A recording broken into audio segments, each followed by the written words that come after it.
Un, dos, tres. Casals ha analitzat la nova extrema dreta i darrerament ha investigat el fenomen de Vox. Es tracta d'un dels experts més reconeguts sobre este tema. És autor de diversos articles i llibres sobre l'evolució de la ultradreta, entre els quals es troba la seva tesi doctoral, amb la qual ha estudiat els moviments neonazis a Espanya. Parlem amb ell després d'un cafè ben carregat de sucre en una aula de la Blanquerna. Senyor Casals, moltíssimes gràcies per atendre'ns. Quines diferències trobes que hi ha entre la vella extrema dreta espanyola, d'Acció Radical i Espanya de 2000, i la nova extrema dreta de Vox? Bueno, aquesta és una extrema dreta plenament homologable a les que ara són vigents a Europa. En quin sentit és diferent? Doncs és diferent en que ara ja no estem davant de la nostàlgia del neofranquisme, davant la nostàlgia del passat, o en Vox hi conflueixen quatre elements o quatre vessants ideològics. Un és la tradició de l'extrema dreta local, de l'extrema dreta espanyola, amb l'irredentisme de Gibraltar, l'antiseparatisme.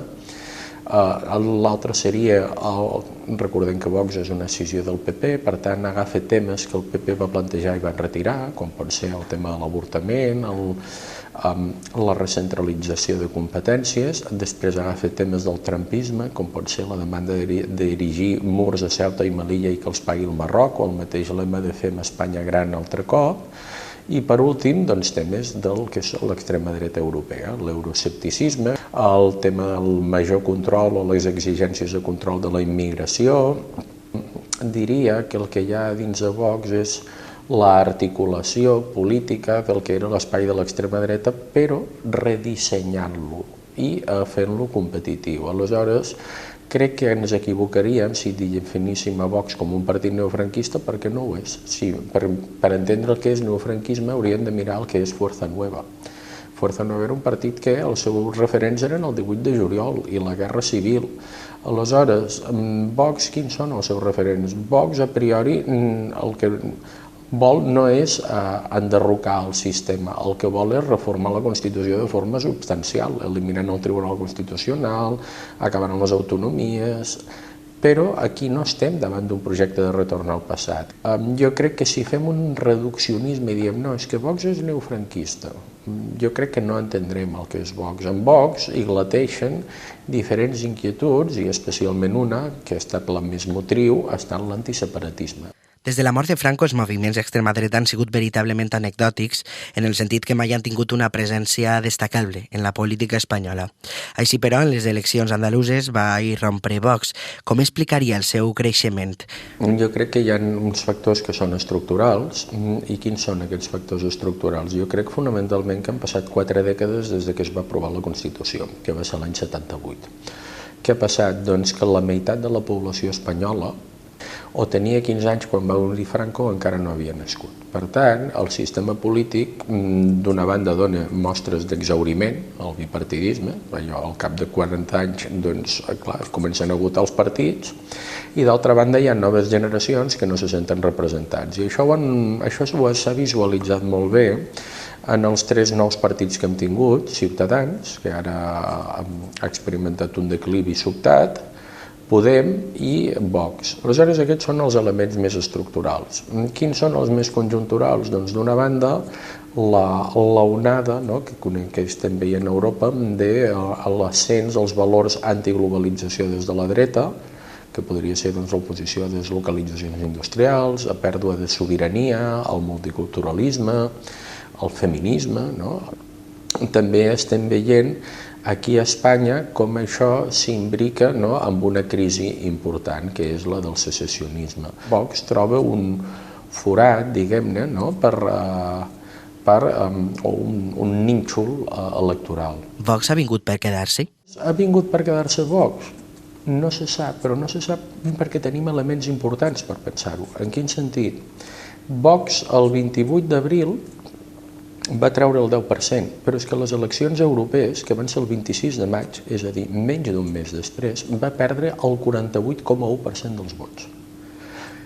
Si mirem les enquestes, al setembre tenia un 3,1% i a l'octubre, abans de les abans del que es fes pública la sentència del procés, crec que estava sobre el 6, i al final va treure el 15. Per tant, el procés, l'impacte del que va ser el procés, la sentència del procés, les mobilitzacions a Catalunya, i probablement també el trasllat del cos de Franco amb l'espectacularització que va tenir en la transmissió dels mitjans i també la polèmica que va repercutir socialment, no? Doncs això explica probablement aquest creixement.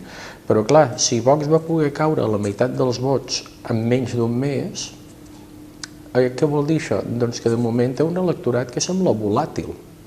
Aleshores, ara és possible que es consolidi con ell un procés d'institucionalització, però sempre cal ser prudent en tots els sentits. Per exemple, el gran motor de Vox ha estat el conflicte de Catalunya.